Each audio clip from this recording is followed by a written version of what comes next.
My name is Mia Carter. I'm 17 years old, and I live in a small suburban town just outside of Denver, Colorado. It's the kind of place where everyone knows each other and locks aren't always double-checked because nothing bad ever seems to happen here, or at least that's what I thought. This story happened one weekend when my parents were out of town. They'd gone on a 3-day trip to visit my grandmother, leaving me home alone for the first time. I was excited, but now, I don't think I'll ever feel comfortable being alone again. It was a Friday night, and I decided to binge watch some movies. By the time the second movie ended, it was past midnight. But I wasn't tired yet. My bedroom light was off, the TV cast a faint glow across my room, and everything seemed peaceful.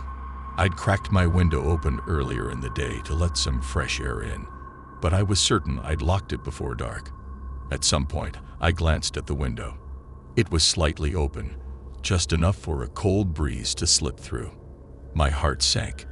I got up, telling myself I must have forgotten to lock it. Maybe I was too distracted earlier, I thought.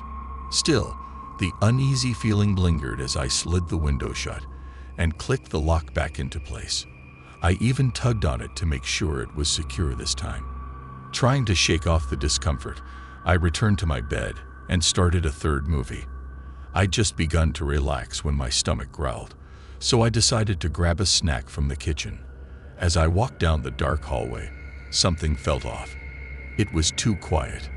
Usually, the house creaks or the wind whistles through the vents, but there was nothing. When I stepped into the kitchen and turned on the light, I froze. On the tiled floor were muddy footprints. They started at the back door and trailed into the hallway, leading directly toward the staircase that went upstairs. My chest tightened and my mind raced. I knew I hadn't tracked in any mud. I hadn't even been outside since earlier that afternoon. I couldn't breathe. My first instinct was to check the back door. It was locked. But if it was locked, how had the footprints gotten there? I wanted to scream, but I was too scared to make a sound. Instead, I bolted to the nearest bathroom, locked the door behind me, and grabbed my phone. My hands were shaking so badly I could barely dial 911. When the operator picked up, I whispered that someone might be in my house. She kept asking me questions. "Are you safe? Do you hear anything?" I told her I hadn't heard anything yet, but I was too afraid to leave the bathroom and check. She assured me officers were on their way and told me to stay put.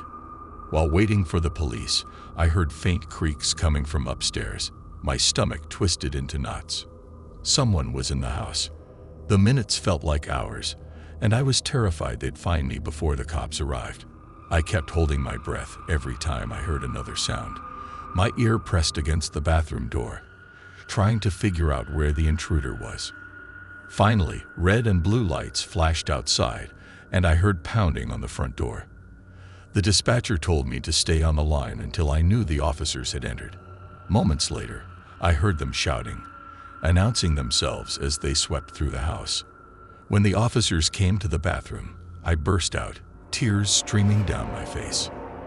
They assured me I was safe now, but their expressions grew serious as they began searching the house. It wasn't long before they found the basement door slightly ajar. One officer went down while the other stayed with me. When he came back up, his face was pale. He told his partner to take me outside. From the driveway, I watched the officers investigate.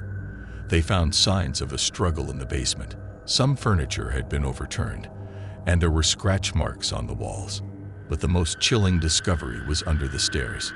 A roll of duct tape, a length of rope, and a dirty knife. The officer explained that whoever had broken in likely planned to use them. Worst of all, they believed the intruder escaped through my bedroom window when they realized I was still awake. The unlocked window wasn't my mistake after all. The police stayed for hours, collecting evidence and asking me questions. I couldn't sleep that night, or for many nights after. Knowing someone had been in my home, watching me, possibly waiting to hurt me, was a feeling I wouldn't wish on anyone. Even now, months later, I double-check every lock before going to bed. But no matter how many precautions I take, I can't shake the fear that someone might already be inside, waiting.